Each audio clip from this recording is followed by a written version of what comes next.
ইয়ে নাই, স্বপ্ন নাই, তারা প্রধান উপদেষ্টা হতে চায় না, তারা শুধু মানুষকে ভালোবাসে। তাই আমি যেহেতু মানবাধিকার নেত্রী, মানব সেবা নেত্রী, আজকে 28টি বছর আমি হাইকোর্টের লয়ারে রাজপথে কাজ করি মানুষের জন্য। আমাদের জন্য আজকে যেহেতু শহীদদের শিক্ষকদের বেতন বাড়িয়ে দিয়েছে, ওদের যদি রাত 11টার মতো বেতন হতো তখন শিক্ষা মন্ত্রণালয় ছাড়বো না। শিক্ষা উপদেষ্টাকে আমাদের সাথে কথা বলতে হবে।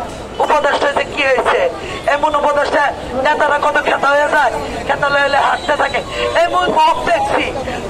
আমি কোনো দল করি না, তারা 5 আনার সময় না, আমি মানব সেবা নিয়ে যাই। নেতা খেতা হয়ে যায়, নেতা মেতা বানি না।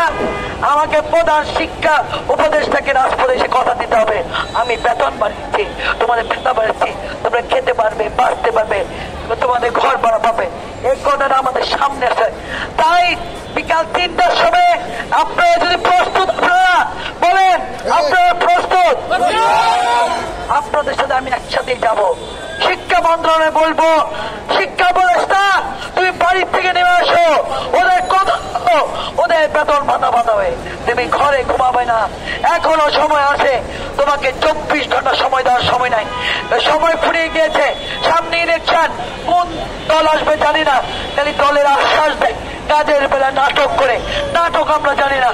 আমাদের শিক্ষকদের 3 বেলা খেয়ে বাঁচতে চায়, 3 বেলা খেয়ে সুন্দর একটা জীবন চাই। প্রাথমিক শিক্ষকরা বাড়িতে বাড়িতে সন্ধান ঢুকিয়ে ওদেরকে ভালো রেজাল্ট করে, কত বেতন দেয় না, কত ছেলে মেয়েরা আমরা গরিব। ম্যাডাম মাফ করে দেন, একটা স্টুডেন্টকে পড়ানো কষ্ট। আমি যে পূর্বে টিচার ছিলাম, টিচারে যে কত কষ্ট আমি জানি। 98 লয়ের উপরে এই টিচার থেকে ইস্তফা দিয়েছি। শিক্ষক পেশাটা খুবই কঠিন পেশা। শিক্ষক, ভালো শিক্ষক বহুত কঠিন ব্যাপার। প্রধান শিক্ষকের কাছে কেউ ভালো শিক্ষক হতে পারে না। প্রধান শিক্ষকের হাতে মুঠো আছে, দলকে মানে দলের মধ্যে সিটে মধ্যে বসে টাকা কামাই করতেছে। কিন্তু যারা সাধারণ শিক্ষক, তারা ঘুষ দিয়ে চাকরি নেয়, সে ঘুষের টাকা এখনো উঠে নাই। প্রধানমন্ত্রী বহু ঘুষ দিয়েছে, আজকে মোদির বুকে শুয়ে আছে, তুই নেমে আয়, তোর টাকাগুলি ফেরত দিয়ে তার কবরস্থানে যা। আমরা প্রধানমন্ত্রী হতে চাই না, আমরা কিছু হতে চাই, আমাদের পাই টু পাই টাকা দিবি, আমার ঘুষের টাকাগুলি দিবি, বেতনও বাড়াবি।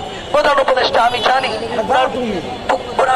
ভালোবাসা, ভাগে ভাগে অনেকে নতুন দলের টাকা নিচ্ছে নিচ্ছে নিচ্ছে, কত টাকা উড়ে আসছে। প্রধান বিচারপতিদের টাকা 700 কোটি টাকা হয়ে গেছে, এটা নাহিদ ভাইয়ের পকেটে আছে, বড় দল তৈরি করছে। আমাকে গুলি চালালে গুলি ভয় পাই না, কারণ আমি মানব সেবা দিয়েছি। মানবাধিকার বুকে চুন না থাকলে রাজপথে নামি নাই, বুকে চুন না থাকলে উড়ে বলি নাই।